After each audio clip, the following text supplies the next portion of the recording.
नमस्कार साथियों, स्वागत है आपका अपने चैनल हेमंत एग्जाम गुरु में। दोस्तों आज की 21 सितंबर 2022 की महत्वपूर्ण करंट अफेयर के बारे में बात करते हैं। दोस्तों इस क्लास में current affair plus static GK दोनों साथ में लेकर के चलेंगे और दोस्तों जो कि आपके सभी एग्जाम के लिए इम्पोर्टेंट होगी। तो दोस्तों उससे पहले अगर आपने चैनल सब्सक्राइब नहीं किया तो चैनल को सब्सक्राइब जरूर कर लें और दोस्तों वीडियो को लाइक जरूर कर देना अगर वीडियो अच्छी लगे। और दोस्तों बात करते हैं पहला क्वेश्चन, विश्व बांस दिवस कब मनाया जाता है। तो दोस्तों विश्व बांस दिवस मनाया जाता है 18 सितंबर को। अब दोस्तों विश्व बांस दिवस के बारे में जितनी महत्वपूर्ण जानकारी है उसके बारे में बात कर लेते हैं।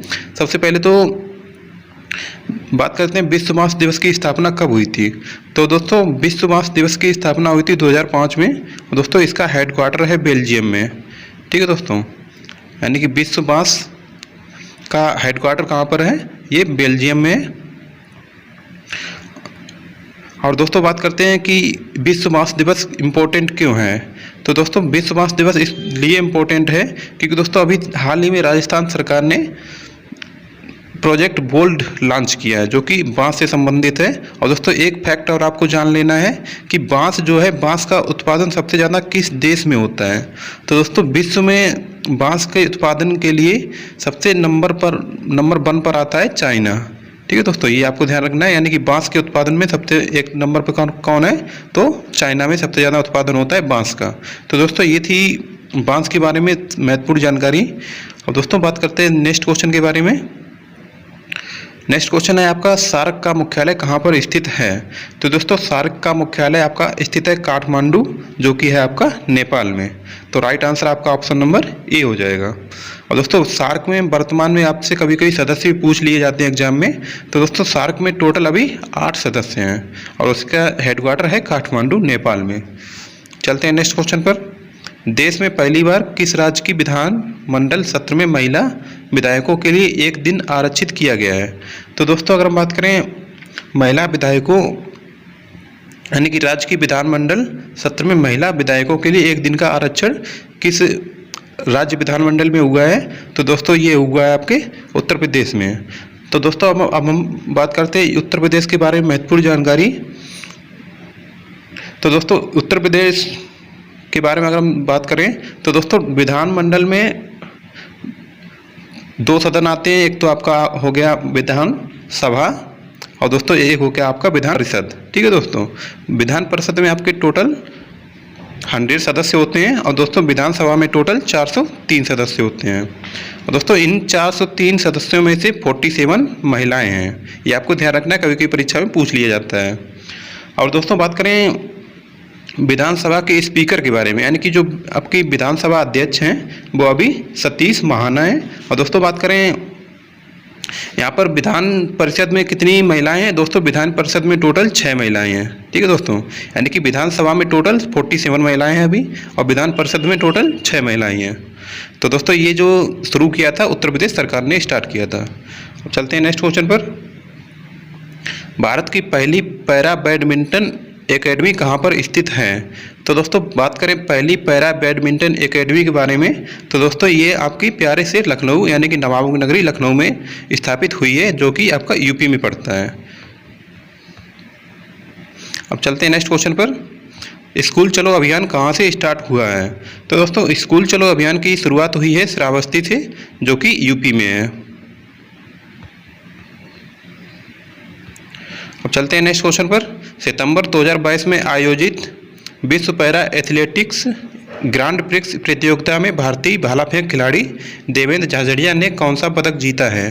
तो दोस्तों अगर हम बात करें देवेंद्र झाझड़िया ने विश्व पैरा एथलेटिक्स ग्रांड प्रिक्स प्रतियोगिता में जो आपकी भाला फेंक कैटेगरी थी उसमें कौन सा पदक जीता है। तो दोस्तों ये जीता है आपका सिल्वर मेडल। तो दोस्तों यानी कि रजत पदक हो जाएगा राइट आंसर आपका।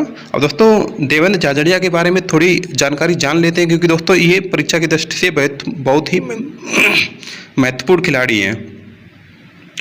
तो दोस्तों बात करें ये कहाँ से बिलोंग करते हैं। तो दोस्तों ये बिलोंग करते हैं राजस्थान से, राजस्थान के चुरू जिले से। ठीक है दोस्तों, चुरू। अब दोस्तों बात करते हैं, इनको पहले भी पद्म भूषण मिल चुका है। और दोस्तों ये भाला फेंक के खिलाड़ी है, ये चीज़ें आपको ध्यान रखनी है देवेंद्र झाझड़िया के बारे में, यानी कि राजस्थान से बिलोंग करते हैं और इनको पहले पद्म भूषण भी मिल चुका है और दोस्तों ये भाला फेंक खिलाड़ी हैं। अब नेक्स्ट बात करते हैं, मेजर ध्यानचंद खेल रत्न पुरस्कार में कितनी राशि दी जाती है। तो दोस्तों बात करें मेजर ध्यानचंद खेल रत्न पुरस्कार में, तो दोस्तों ये आपकी दी जाती है 25 लाख की। ठीक है दोस्तों। और दोस्तों मेजर ध्यानचंद खेल रत्न पुरस्कार बहुत ही महत्वपूर्ण है, क्योंकि दोस्तों अभी हाल ही में इसका नाम चेंज है। तो दोस्तों बात करें इसका पहला नाम क्या था, तो दोस्तों इसका पुराना नाम था राजीव गांधी खेल रत्न पुरस्कार। ठीक है दोस्तों, राजीव गांधी खेल रत्न पुरस्कार। दोस्तों इसमें आपकी राशि टोटल दी जाती है 25 लाख। और दोस्तों बात करें 2021 में, क्योंकि दोस्तों अभी 2022 में ये दिया नहीं गया है, तो दोस्तों 2021 में कुल 12 खिलाड़ियों को ये मिल चुका है। तो दोस्तों ये थी आपकी मेजर ध्यानचंद खेल रत्न पुरस्कार के बारे में बहुत ही महत्वपूर्ण जानकारी, यानी कि आपकी 25 लाख राशि मिलती है इसमें, और इसका पुराना नाम था राजीव गांधी खेल रत्न पुरस्कार। और दोस्तों 2012 में 21 खिलाड़ियों को मिल चुका है। अब चलते हैं नेक्स्ट क्वेश्चन पर। सितंबर 2022 को किस राज्य की नीति आयोग की तर्ज पर राज्य स्तरीय संस्थान स्थापित किए जाने की घोषणा की है। यानी कि किस राज्य सरकार ने नीति आयोग के जैसा ही एक संस्थान स्थापित करने की घोषणा करी है, तो दोस्तों वो करी है महाराष्ट्र सरकार ने। और दोस्तों अब नीति आयोग, और दोस्तों अब महाराष्ट्र के बारे में थोड़ी जानकारी जान लेते हैं। यानी कि यहाँ के सीएम हैं एकनाथ शिंदे, और दोस्तों यहाँ के जो उप मुख्यमंत्री हैं वो हैं देवेंद्र फडणवीस, ये आपको ध्यान रखना है। अब चलते हैं, अब दोस्तों नीति आयोग के बारे में थोड़ी जानकारी जान लेते हैं, क्योंकि दोस्तों ये भी बहुत महत्वपूर्ण संस्थान है, बार बार परीक्षा में पूछा जाता है। तो दोस्तों बात करें नीति आयोग की, जो कि आपका केंद्रीय आयोग है। दोस्तों इसका जो हेड होता है वो दोस्तों अपने जो अध्यक्ष, इसका जो अध्यक्ष होते हैं वो आपके पीएम होते हैं, जो कि वर्तमान में नरेंद्र मोदी जी हैं। और दोस्तों बात करें इनके सीईओ की, तो दोस्तों सीईओ अभी हाल ही में इनके चेंज हुए हैं, इस वजह से सीईओ इसके इम्पोर्टेंट है नीति आयोग के। तो दोस्तों बात करें सीईओ के, तो ये है परमेश्वरन अय्यर, परमेश्वरन अय्यर। ठीक है दोस्तों। और दोस्तों इसके बात करें उपाध्यक्ष की, तो दोस्तों उपाध्यक्ष परीक्षा में अभी नहीं पूछा जाएगा, क्योंकि अभी उपाध्यक्ष ये बहुत पहले से हैं, ये हैं सुमन बेरी। तो ये थी नीति आयोग के बारे में महत्वपूर्ण जानकारी, यानी कि जो इसके हेड होते हैं वो स्वयं पीएम होते हैं, और सीईओ इनके परमेश्वरन अय्यर हैं, और दोस्तों उपाध्यक्ष हैं सुमन बेरी। तो ये चीज़ आपको ध्यान रखनी है। अब चलते हैं नेक्स्ट क्वेश्चन पर। हाल ही में चर्चा में रहा नान मडोल क्या है। तो दोस्तों बात करें नान मडोल, तो ये बहुत ही महाविनाशकारी तूफान होता है। ठीक है दोस्तों। और ये विनाशकारी क्यों होता है, क्योंकि दोस्तों इसकी जो स्पीड होती है वो बहुत ज़्यादा होती है, यानी कि 240 के समथिंग इसकी स्पीड होती है, यानी कि 240 किलोमीटर पर हावर। ठीक है दोस्तों। यानी कि ये स्पीड बहुत ज़्यादा हो जाती है, इसीलिए ये बहुत ही विनाशकारी होता है। और दोस्तों जो कि अभी हाल ही में जापान से टकराने वाला है, ये आपको ध्यान रखना है, ये हाल ही में जापान से टकराने वाला है। यानी कि अगर जापान में ये एंट्री करेगा तो इसका नाम रहेगा नान मडोल। और दोस्तों अगर ये अमेरिका में एंट्री कर गया दोस्तों, इसका नाम बन जाएगा अमेरिका में टाइफून, यानी कि सुपर टाइफून के नाम से ये अमेरिका में जाना जाएगा, सुपर टाइफून। दोस्तों जापान में इसका नाम है नान मडोल। तो दोस्तों नान मडोल के बारे में ये आपको 3 जानकारी टोटल ध्यान रखनी है। सबसे पहले तो ये बहुत ही विध्वंसकारी तूफान है, और दोस्तों इसकी स्पीड होती है 240 किलोमीटर पर आवर। और दोस्तों ये अगर अमेरिका में एंटर करेगा तो इसका नाम होगा सुपर। आप दोस्तों बात करते हैं नेक्स्ट क्वेश्चन की। तो दोस्तों सितंबर 2022 को किसने अपना पहला डूरंड कप फुटबॉल टूर्नामेंट जीता है। तो दोस्तों बात करें डूरंड कप फुटबॉल टूर्नामेंट की, तो दोस्तों ये जीता है बेंगलोर की टीम ने। और दोस्तों डूरंड कप के बारे में बहुत ही महत्वपूर्ण जानकारी आपसे साझा करते हैं, जो कि परीक्षा की दृष्टि से महत्वपूर्ण है। दोस्तों बात करें डूरंड कप की, तो दोस्तों ये एशिया का सबसे पुराना फुटबॉल कप है। ठीक है दोस्तों। यानी कि फुटबॉल में दिया जाता है, और ये एशिया का सबसे पुराना कप भी है। और दोस्तों बात करें वर्तमान में इसका कौन सा संस्करण चल रहा है, तो दोस्तों 131वां संस्करण होने वाला है डूरंड कप का। और दोस्तों बात करें इसका जो फाइनल मैच हुआ था वो किन किन टीमों के बीच हुआ था, तो दोस्तों ये हुआ था बेंगलोर, यानी कि बेंगलोर वर्सेस मुंबई सिटी। तो दोस्तों ये कभी कभी परीक्षा में पूछा जाता है, यानी कि इसका जो फाइनल मैच हुआ था किन किन टीमों के बीच हुआ था, तो दोस्तों ये हुआ था बेंगलोर और मुंबई सिटी के बीच। दोस्तों इसमें क्या था कि बेंगलोर ने इसको जीता था, और दोस्तों मुंबई इसकी उप विजेता टीम थी। ठीक है दोस्तों। दोस्तों जो बेंगलोर का जो कप्तान थे वो भी कभी कभी पूछे जाते हैं, यानी कि बेंगलोर जो, क्योंकि ये टीम जीती थी। तो दोस्तों इनके जो कप्तान थे सुनील छेत्री। तो ये आपको ध्यान रखना है। अब चलते हैं दोस्तों नेक्स्ट क्वेश्चन पर। कजाकिस्तान ने अपने देश की राजधानी नूर सुल्तान से बदलकर क्या कर दी है? दोस्तों अभी कजाकिस्तान ने हाल ही अपनी राजधानी बदली है, और दोस्तों इन्होंने अपनी राजधानी नूर सुल्तान से लेकर के मतलब अस्थाना कर दी है। अब इसकी राजधानी नूर सुल्तान नहीं रही। ठीक है दोस्तों, अब हम बात करते हैं कजाकिस्तान के बारे में महत्वपूर्ण क्या क्या जानकारी बन सकती है परीक्षा की दृष्टि से। तो दोस्तों ये सबसे पहली लैंड लॉक कंट्री है, यानी कि दुनिया का सबसे बड़ा ऐसा देश है जिसकी कोई सीमा समुद्र से नहीं लगती है। ठीक है दोस्तों, ये इसको लैंड लॉक कंट्री भी बोलते हैं, यानी कि इसकी जो सीमा है वो समुद्र से नहीं लगती है। और दोस्तों अभी हाल ही में भारत और कजाकिस्तान के बीच एक युद्ध अभ्यास हुआ था जिसको काजिंड बोलते हैं। दोस्तों ये भी बहुत इंपॉर्टेंट है। काजिंड जो युद्ध अभ्यास है वो भारत और कजाकिस्तान के बीच में होता है। अब चलते हैं नेक्स्ट क्वेश्चन पर। हाल ही में कौन सा राज्य खाद्य सुरक्षा एटलस प्रकाशित करने वाला देश का तीसरा राज्य बना है? तो दोस्तों बात करें खाद्य सुरक्षा एटलस के बारे में, तो दोस्तों ये इसीलिए प्रकाशित किया जाता है कि इसका उद्देश्य जो है वो खाद्यान्न का संकट दूर करना है। ठीक है दोस्तों, यानी कि भुखमरी को मेन चीज़ है, भुखमरी को दूर करना, इसीलिए ये राज्य अपनी खाद्य सुरक्षा एटलस प्रकाशित करते हैं। और दोस्तों बात करें तीसरे नंबर पर कौन सा राज्य बना है? तो दोस्तों तीसरे नंबर पर है आपका झारखंड। दोस्तों बात कर लेते हैं पहले नंबर पर। तो दोस्तों पहले नंबर पर आपका बिहार है जिसने कि खाद्य सुरक्षा एटलस प्रकाशित किया है। दूसरे नंबर पर कौन सा है? दूसरे नंबर पर उड़ीसा है। ठीक है दोस्तों, यानी कि खाद्य सुरक्षा एटलस प्रकाशित करने वाला पहला राज्य बिहार, दूसरा उड़ीसा और तीसरा झारखंड। अब दोस्तों बात करते हैं थोड़ा स्टैटिक जीके के बारे में। तो हाल ही में एशिया कप की विजेता टीम कौन सी बनी है? तो दोस्तों ये हाल ही में एशिया कप जीता है श्रीलंका ने। और दोस्तों बात करते हैं उपविजेता टीम की, तो दोस्तों उपविजेता है आपका पाकिस्तान। तो दोस्तों चलते हैं नेक्स्ट क्वेश्चन पर। आईसीसी महिला विश्व कप 2025 की मेजबानी कौन करने वाला है? तो दोस्तों अभी आईसीसी महिला विश्व कप की मेजबानी जो कि अभी 2025 में होने वाला है, उसकी मेजबानी करेगा अपना प्यारा सा इंडिया। अब चलते हैं नेक्स्ट क्वेश्चन पर। जलियांवाला बाग में गोली चलाने का आदेश किसने दिया था? दोस्तों ये आदेश दिया था आर.एस. डायर ने। भारत के प्रथम गवर्नर जनरल कौन थे? दोस्तों अगर बात करें प्रथम गवर्नर जनरल की, तो दोस्तों भारत के प्रथम गवर्नर जनरल थे लॉर्ड विलियम बेंटिक। अब दोस्तों लॉर्ड विलियम बेंटिक के बारे में थोड़ी महत्वपूर्ण जानकारी जान लेते हैं। दोस्तों कभी कभी पूछा जाता है कि बंगाल के अंतिम गवर्नर कौन थे? तो दोस्तों ये जो लॉर्ड विलियम बेंटिक थे ये भारत के प्रथम गवर्नर जनरल थे, और दोस्तों बंगाल के अंतिम गवर्नर भी थे। ठीक है दोस्तों, और दोस्तों बात करते हैं कि इन्हीं के शासनकाल में 1829 में इन्होंने राजा राम मोहन राय के साथ मिलकर के एक सती प्रथा का अंत भी किया था। तो दोस्तों ये टोटल दो जानकारी आपके लिए इंपॉर्टेंट है। एक तो सती प्रथा का अंत लॉर्ड विलियम बेंटिक ने किया था 1829 में, और दोस्तों दूसरी महत्वपूर्ण जानकारी है कि ये बंगाल के अंतिम गवर्नर भी हैं। ठीक है दोस्तों, यानी कि बंगाल के अंतिम गवर्नर और भारत के प्रथम गवर्नर जनरल, तो दोस्तों दोनों ये एक ही है, लॉर्ड विलियम बेंटिक। चलते हैं नेक्स्ट क्वेश्चन पर। सती प्रथा का अंत किसके शासनकाल में हुआ था? दोस्तों ये आपका हुआ था लॉर्ड विलियम बेंटिक के शासनकाल में, जो कि 1829 में हुआ था। अब दोस्तों बात करते हैं ऋग्वेद में इंद्र के लिए कितने मंत्रों की रचना की गई है? तो दोस्तों अब अगर बात करें ऋग्वेद के बारे में, तो दोस्तों इसमें इंद्र के लिए टोटल 250 मंत्रों की रचना की गई है। दोस्तों ऋग्वेद के बारे में और भी महत्वपूर्ण जानकारी जान लेते हैं, क्योंकि दोस्तों अभी हाल में ग्रुप डी में इससे रिलेटेड बहुत सारे क्वेश्चन पूछे गए हैं। तो दोस्तों ऋग्वेद के बारे में पहली जानकारी तो ये है कि ये सबसे बड़ा वेद है, यानी कि अगर बात करें सबसे बड़ा वेद कौन सा है, तो ये ऋग्वेद है। दोस्तों यहाँ से डायरेक्ट क्वेश्चन बने हैं, और दोस्तों ये इसलिए बड़ा है क्योंकि दोस्तों इसमें 10,600 ऋचाओं की रचना है, यानी कि 10,600 जो ऋचाएं होती है उनको मंत्र बोलते हैं, यानी कि 10,600 मंत्र हैं इसमें।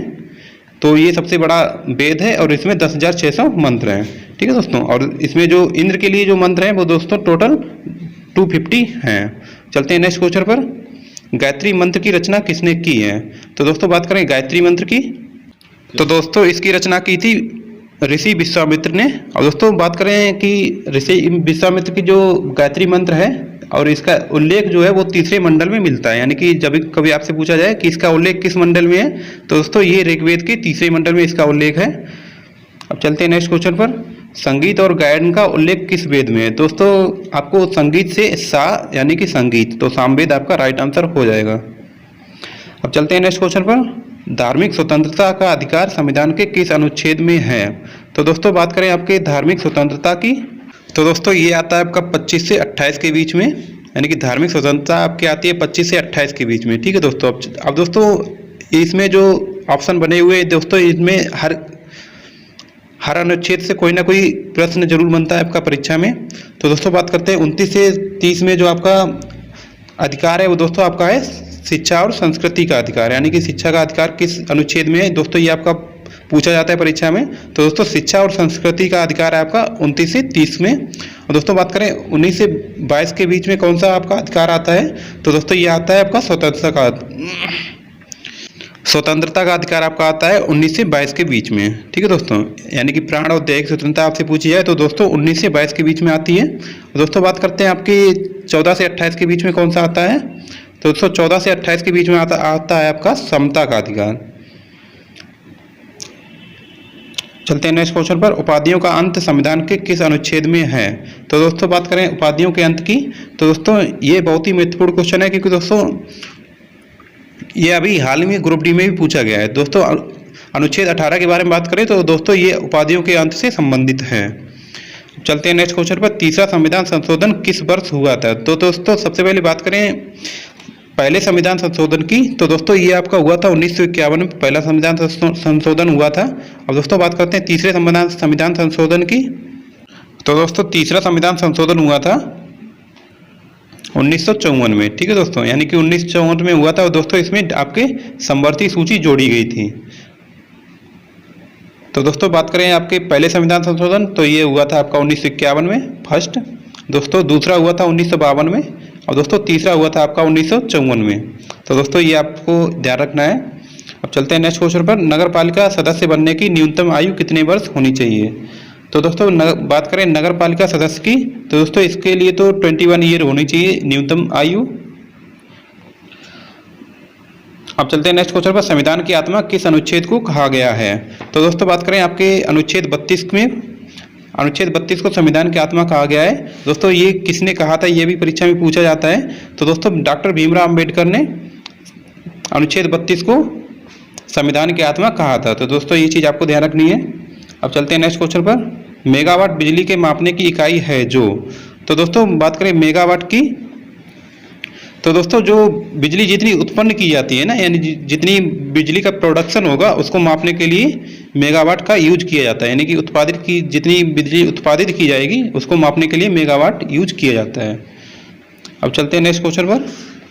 ध्वनि की तीव्रता को मापने वाला यंत्र है, तो दोस्तों बात करें ध्वनि की तीव्रता को मापने वाला यंत्र, तो दोस्तों ऑडियो मीटर से ध्वनि की तीव्रता नापी जाती है। तो राइट आंसर आपका ऑप्शन नंबर डी हो जाएगा। और दोस्तों बात करें सिस्मोग्राफ क्या रिकॉर्ड करता है, तो दोस्तों सिस्मोग्राफ जो होता है उससे भूकंप की चाल को नापा जाता है। अब चलते हैं नेक्स्ट क्वेश्चन पर। दूध का अपेक्षित घनत्व किससे ज्ञात किया जाता है? तो दोस्तों बात करें लैक्टोमीटर से, तो दोस्तों लैक्टोमीटर से दूध का अपेक्षित घनत्व मापा जाता है। और दोस्तों इनमें जो और भी ऑप्शन दिए रखे हैं उनके बारे में बता देता हूँ। तो दोस्तों हाइड्रोमीटर से द्रव की सांद्रता या फिर द्रव की जो डेंसिटी होती है वो नापी जाती है। ठीक है दोस्तों। और बात करें थर्मामीटर से, तो दोस्तों थर्मामीटर से आपका ताप मापा जाता है। और दोस्तों बात करें बैरोमीटर से, तो दोस्तों जो एटमॉस्फेरिक प्रेशर होता है या फिर वायुदाब होता है उसको बैरोमीटर से नापते हैं। अब चलते हैं नेक्स्ट क्वेश्चन पर। एम्पियर मापने की इकाई है, तो दोस्तों बात करें एम्पियर के बारे में, तो दोस्तों एम्पियर आपकी विद्युत धारा मापने की इकाई है। दोस्तों बात करें वोल्टेज की, तो दोस्तों वोल्टेज विभव मापने की इकाई है। यानी कि 2 पॉइंट के बीच में कितना विभव है उसको मापने के लिए विभव वोल्टेज का यूज किया जाता है, यानी कि वोल्टमीटर का यूज किया जाता है। दोस्तों बात करें प्रतिरोध की, तो दोस्तों ये आपका रेजिस्टेंस मापने की इकाई है। और दोस्तों पावर जो होती है आपका, तो दोस्तों पावर को मापने के लिए वाट का यूज होता है। ठीक है दोस्तों। अब चलते हैं नेक्स्ट क्वेश्चन पर। लाख बहोसी पक्षी विहार कहाँ पर स्थित है? तो दोस्तों बात करें लाख बहोसी की, तो दोस्तों ये आपका प्यारा सा कन्नौज यानी कि इत्र नगरी जिसको बोलते हैं,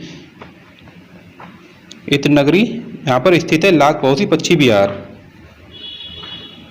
अब दोस्तों बात करते हैं दुधवा राष्ट्रीय उद्यान। तो दोस्तों दुधवा राष्ट्रीय उद्यान आपका स्थित है लखीमपुर खीरी में। तो राइट आंसर आपका ऑप्शन नंबर ए हो जाएगा। अब 1857 के विद्रोह में कानपुर का नेतृत्व किसने किया था? तो दोस्तों बात करें कानपुर से किसने नेतृत्व किया था? 1857 का जो विद्रोह हुआ था, जिसको पहला विद्रोह भी बोलते हैं, यानी कि तो दोस्तों कानपुर में नेतृत्व किया था नाना साहब जी ने। तो राइट आंसर आपका ऑप्शन नंबर ए हो जाएगा। दोस्तों इनमें और भी जानकारी जान लेते हैं। तो दोस्तों तात्या टोपे जी ने जो नेतृत्व किया था वो किया था कल्पी से, यानी कि कल्पी से। दोस्तों बात करें बेगम हजरत महल। तो दोस्तों आपको पता है कि जो आपका लखनऊ है उसको नवाबों की नगरी भी बोलते हैं, यानी कि लखनऊ में सबसे ज़्यादा महल है, तो वहाँ पर बेगम हजरत महल ने नेतृत्व किया था। दोस्तों बात करें रानी लक्ष्मीबाई की, तो दोस्तों आपको इनसे तो परिचित हो गई, ये इन्होंने झांसी से नेतृत्व किया था। तो दोस्तों ये टोटल 4 आपको ध्यान रखने, यानी कि नाना साहब ने किया था कानपुर से, तात्या टोपे ने किया था कल्पी से, और दोस्तों बेगम हजरत महल यानी कि जहाँ पर सबसे ज़्यादा महल है कहाँ पर? लखनऊ में। और दोस्तों रानी लक्ष्मीबाई की बात करें तो इन्होंने किया था झांसी से। अब चलते हैं नेक्स्ट क्वेश्चन पर। विश्वनाथ मंदिर के लिए कौन प्रसिद्ध है? तो दोस्तों बात करें आपके विश्वनाथ मंदिर की, तो दोस्तों ये आपका काशी यानी कि बनारस में है, वाराणसी में ये स्थित है आपका काशी विश्वनाथ मंदिर। अब चलते हैं नेक्स्ट क्वेश्चन पर। तो दोस्तों ये थे आपके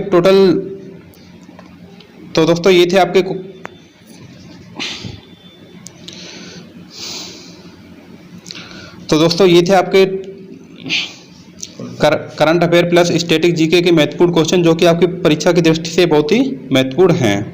दोस्तों अगर वीडियो अच्छी लगे तो वीडियो को लाइक कर दें और चैनल को सब्सक्राइब जरूर कर लें, और मिलते हैं नेक्स्ट वीडियो में। तब तक के लिए धन्यवाद दोस्तों। इसकी PDF हमारे टेलीग्राम चैनल पर मिल जाएगी, वहाँ पर आप ज्वाइन हो जाएं। तो धन्यवाद दोस्तों।